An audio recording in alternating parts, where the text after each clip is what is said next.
कर रहा है। आय हाय हाय। कैसे आराधना कर रहा है। सावनी गीत के भाव में लगल कैसा वंदना गीत। बाबा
सेवक शरण शारदा आया दाया करीदा तो मोरी मैया। बाबा दूसरी लाइन में भक्त कह रहा है। क्या कह रहा है? वाली से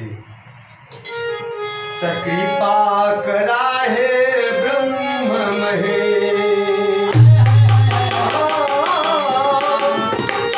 कृपा करा है ब्रह्म महेश। आर्य राजा काला सुरेश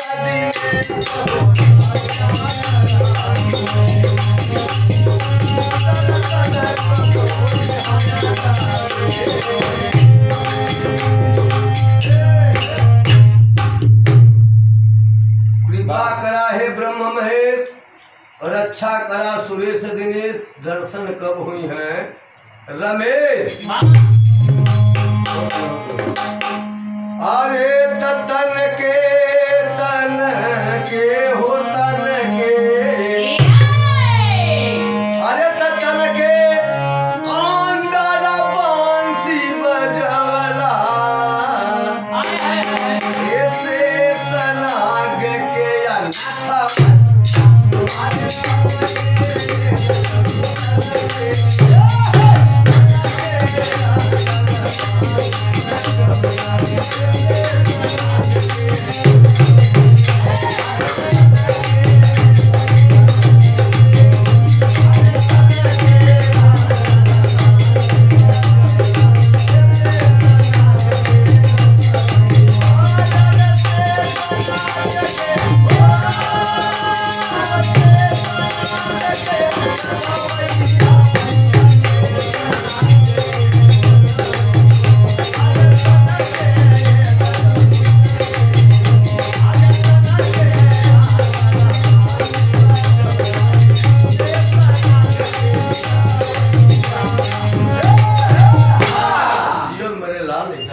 तन के अंदर बंसी बजौला फिर शेष नाग के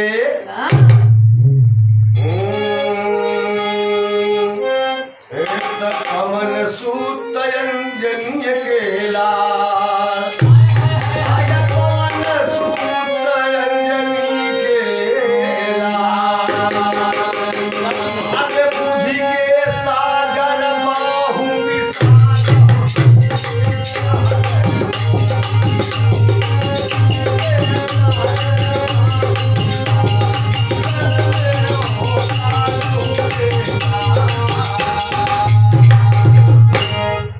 पवन सूत अंजनी के लाल बुद्धि के सागर बाहु विशाल। रण में हो कालहु के लेकिन कैसे भाव हो भैया कैसे? अरे हनुमत हो हनुमति काज सफल कर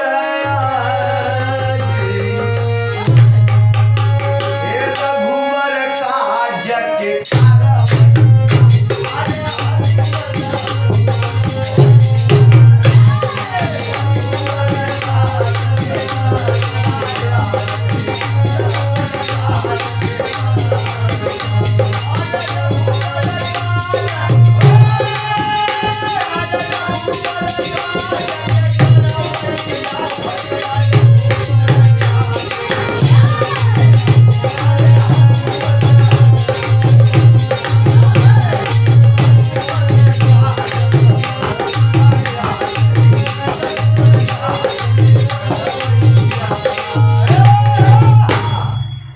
हनुमत काज सफल कर आज, हे रघुबर काज